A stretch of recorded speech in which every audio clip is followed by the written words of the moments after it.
I'm committed to getting this right. And that includes the basic responsibility of protecting people's information, which we failed to do with Cambridge Analytica. Protesters greeting Mark Zuckerberg in Washington today as the Facebook CEO spent a second day on the hot seat in the wake of a massive data breach scandal. Now, some of the exchanges between members of Congress and Zuckerberg got a little testy.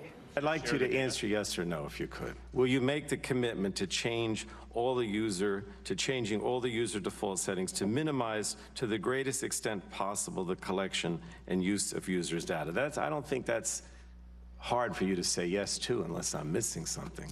Congressman, this is a complex issue that I think deserves more than a one-word answer. Well, again, that's disappointing to me because I think you should make that commitment.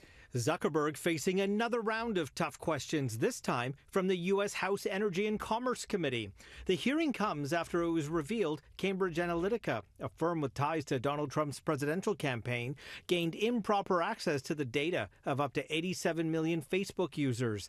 Among the revelations today, Zuckerberg's own personal data was exposed to third parties as part of that breach. You have procedures in place to inform key government players when a foreign entity is attempting to buy a political ad or when it might be taking other steps to interfere in an election. After we were slow to identify the Russian information operations in 2016, this has become a top priority for our company to prevent that from ever happening again.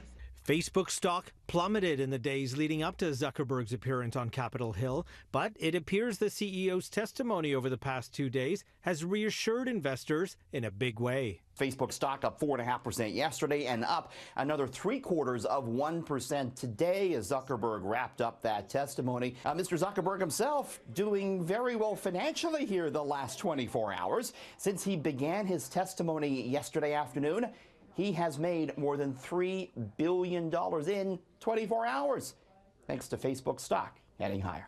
Zuckerberg says that Facebook will continue to cooperate with special counsel Robert Mueller's investigation into alleged Russian meddling in the U.S. election. He also assured lawmakers that the company will be more proactive when it comes to data security.